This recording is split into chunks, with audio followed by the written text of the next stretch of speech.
ത്രിയേകദൈവത്തിൻ്റെ അതിപരിശുദ്ധ നാമം വാഴ്ത്തപ്പെടുമാറാകട്ടെ. കർത്താവിൽ പ്രിയ വിശ്വാസിനി വിശ്വാസികളുടെ സുമുഖമായ കുഞ്ഞുങ്ങളെ നിങ്ങളെ ഏവരെയും വീണ്ടും വരുമെന്ന് അരുളിച്ചെയ്തനായ കർത്താവായ യേശു ക്രിസ്തുവിൻ്റെ നാമത്തിൽ വളരെ സ്നേഹത്തോടെ പ്രഭാതവചനത്തിലേക്ക് സ്വാഗതം ചെയ്യുന്നു. ഇന്നത്തെ ദിവസത്തിൻ്റെ പ്രത്യേകത എന്ന് പറയുന്നത് ഈ വർഷത്തെ 37ാമത്തെ ദിവസവും ഈ മാസത്തെ 6ാമത്തെ ദിവസവും ആണ്, അതായത് വെള്ളിയാഴ്ച. ഇന്നത്തെ ചിന്താവിഷയം എന്നത് ആരാണ് രക്ഷ പ്രാപിക്കുന്നത്, ആരാണ് രക്ഷ പ്രാപിക്കുന്നത്. അതിനായി ഇന്ന് എടുത്തിരിക്കുന്ന വേദഭാഗം 34-ാം സങ്കീർത്തനം 5-ാം വാക്യം. അവങ്കിലേക്ക് നോക്കിയവർ പ്രകാശിതരായി, അവരുടെ മുഖം ലജ്ജിച്ചു പോയതുമില്ല. അവങ്കിലേക്ക് നോക്കിയവർ പ്രകാശിതരായി, അവർ ലജ്ജിച്ചു പോയതുമില്ല. അപ്പോഴാണ് 6ാമത്തെ വാക്യവും നമ്മുടെ മനസ്സിലേക്ക് കടന്നു വരേണ്ടത്. ഈ എളിയവൻ നിലവിളിച്ചു, യഹോവ കേട്ടു, അവൻ്റെ സകല കഷ്ടങ്ങളിൽ നിന്നും അവനെ രക്ഷിച്ചു. ഈ എളിയവൻ നിലവിളിച്ചു, യഹോവ കേട്ടു, അവൻ്റെ സകല കഷ്ടങ്ങളിൽ നിന്നും അവനെ രക്ഷിച്ചു. കർത്താവിൽ പ്രിയ വിശ്വാസിനി വിശ്വാസികളുടെ സമൂഹമേ, നാം ചിന്തിക്കേണ്ടതായ വലിയ ഒരു കാര്യമുണ്ട്. അവങ്കിലേക്ക് നോക്കിയവർ നമ്മളിൽ എത്ര പേരുണ്ട്? അവങ്കിലേക്ക് നോക്കി നിലവിളിച്ച് നമ്മൾ എത്ര പേരുണ്ട്? അങ്ങനെ അവങ്കിലേക്ക് നോക്കി നിലവിളിക്കുന്നവരുടെ കാര്യങ്ങളാണ് യഹോവ കേൾക്കുന്നത്.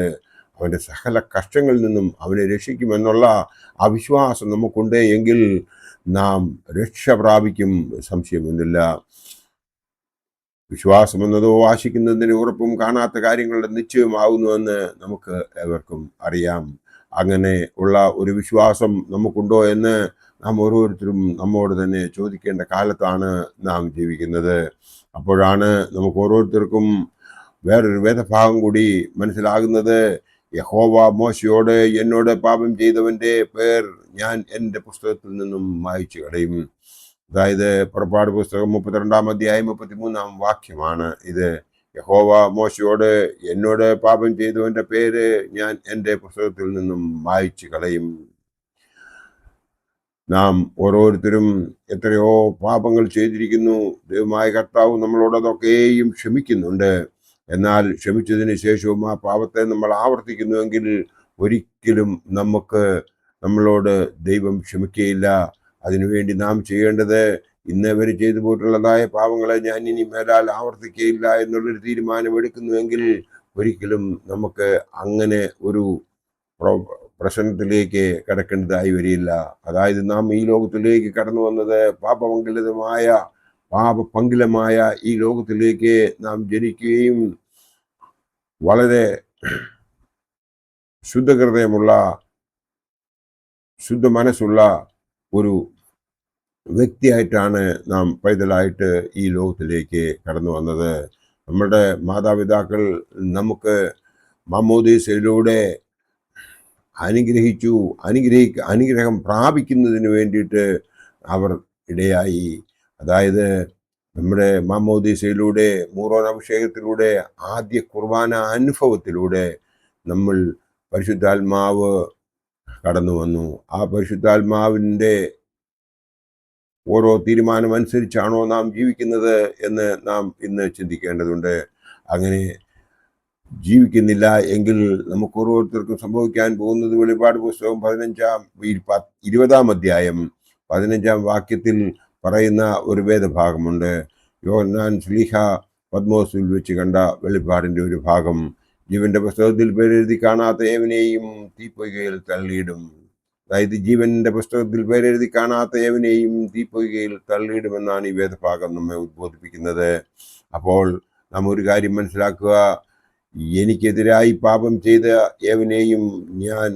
ഏവന്റെയും പേര് ഞാൻ ജീവന്റെ പുസ്തകത്തിൽ നിന്നും നീക്കിക്കളയുമെന്ന് യഹോവ മോശയോട് പറഞ്ഞ ആ കാര്യം ഒന്ന് ഇവിടെ മനസ്സിരുത്തി നമ്മൾ വായിക്കുന്നുവെങ്കിൽ അതിൽ നിന്നും നാം എത്രയോ പാപം ചെയ്തു. ആ പാപത്തിൽ നിന്നൊക്കെയും നമ്മളെ ദൈവം മോചിപ്പിച്ചു. അത് നമ്മൾ മറക്കാതിരിക്കുക. അല്ല, നമ്മളത് റിപ്പീറ്റ് ചെയ്തുകൊണ്ടിരിക്കുകയാണ് എങ്കിൽ ഇതും നിവൃത്തിയാവും. അതായത് ജീവന്റെ പുസ്തകത്തിൽ പേരെഴുതി കാണാത്ത ഏവനെയും തീപ്പൊയ്കയിൽ തള്ളിയിടും. അങ്ങനെ നമ്മൾ എത്ര പേര് കാണും ആ തീപ്പൊയ്കയുടെ വെളിയിൽ എന്ന് നാം ഒന്ന് ചിന്തിക്കേണ്ടതുണ്ട്. അങ്ങനെ സാധിക്കണമെന്നുണ്ടെങ്കിൽ നമ്മൾ രക്ഷ പ്രാപിക്കണം.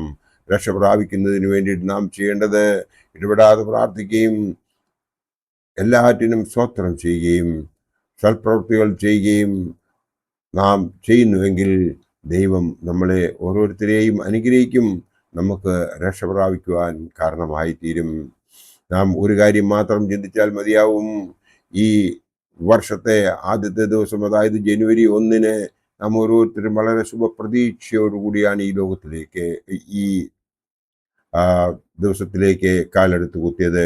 നമ്മൾ പല തീരുമാനങ്ങൾ എടുത്തു. എന്നാൽ അതൊക്കെയും, ആ തീരുമാനങ്ങളിലൊക്കെയും നമുക്ക് ഉറച്ചു നിൽക്കാൻ സാധിച്ചുവോ? നമ്മൾ ഓരോരുത്തരും എടുക്കുന്ന തീരുമാനങ്ങളിൽ ഒന്ന് എന്ന് പറയുന്നത്, കർത്താവേ, ഈ വർഷം ഞാൻ വളരെ വിശുദ്ധിയോടുകൂടി ജീവിക്കും, ഞാൻ ഇന്നേ വരെ ചെയ്തിട്ടുള്ളതായ ഒരു പാപങ്ങളും ചെയ്യുകയില്ല എന്നുള്ളൊരു തീരുമാനം എടുത്തുകൊണ്ട് നമ്മൾ ഓരോരുത്തരും കാലെടുത്ത് വെച്ചു. എന്നാൽ നമ്മൾ എത്ര പേർക്ക് ആ തീരുമാനത്തിൽ ഉറച്ചു നിൽക്കുവാൻ സാധിച്ചു എന്ന് ഒന്ന് ചിന്തിക്കേണ്ടതുണ്ട്. അപ്പോഴാണ് നാം ചിന്തിക്കേണ്ടത്, അങ്ങനെ ഓരോ ശുഭപ്രതീക്ഷയോടുകൂടി ഈ ലോകത്തിലേക്ക് കടന്നു വന്ന ഓരോരുത്തരും അന്ന് തന്നെ കർത്താവിനാൽ വിളിക്കപ്പെട്ടു. ചിലർ രണ്ടാമത്തെ ദിവസവും മൂന്നാമത്തെ ദിവസവും, അല്ലെങ്കിൽ 4-ാം തീയതി, 5-ാം തീയതി, ഇന്ന് 6-ാം തീയതി രാവിലെ നാം എത്രയോ പേർ ഈ ലോകത്തിൽ നിന്നും മാറ്റപ്പെട്ടു എന്നുള്ള വിവരം അറിയുന്നു. അതായത് നമുക്ക് മനസ്സിലാക്കേണ്ടത്, ഇന്നലെ നമ്മൾ കണ്ടിട്ട് ഉറങ്ങിയ പലരും ഇന്ന് ഈ ലോകത്തിലില്ല. അപ്പോൾ നമുക്ക് ദൈവം തന്നതായ ഈ ദാനം, ഈ ബാക്കിയുള്ള ജീവിതം അവങ്കിലേക്ക് നോക്കി നമുക്ക് അവങ്കിലേക്ക് നോക്കി പ്രകാശിതരായി നമുക്ക് ജീവിക്കാം. അങ്ങനെ ജീവിക്കുമ്പോഴാണ് നമുക്ക് ഓരോരുത്തർക്കും രക്ഷ പ്രാപിക്കുവാൻ സാധ്യമാകുന്നത്. അപ്പോഴാണ് നമുക്ക് ഓരോരുത്തർക്കും ഈ എളിയവൻ നിലവിളിച്ചു, യഹോവ കേട്ടു, അവൻ്റെ സകല കഷ്ടങ്ങളിൽ നിന്നും അവനെ രക്ഷിച്ചു എന്നുള്ള വേദഭാഗം നമുക്ക് ഓർമ്മ വരുന്നത്. അതിനായി നമുക്ക് നമ്മളെ തന്നെ ഒന്ന് തിരുത്താം. അങ്ങനെ തിരുത്തുന്നുവെങ്കിൽ മാത്രമേ ഈ ലോകത്തിൽ നാം രക്ഷ പ്രാപിച്ച് സ്വർഗ ലോകത്തിൽ നമുക്ക് ഒരു നിക്ഷേപം ഉണ്ടാക്കിയെടുക്കുവാൻ സാധിക്കത്തുള്ളൂ. അതിനായി ദൈവം നമ്മളെല്ലാവരെയും അനുഗ്രഹിക്കട്ടെ. എൻ്റെ വാക്കുകൾ ഇവിടെ ഉപസംഹരിക്കട്ടെ. നന്ദി, നമസ്കാരം.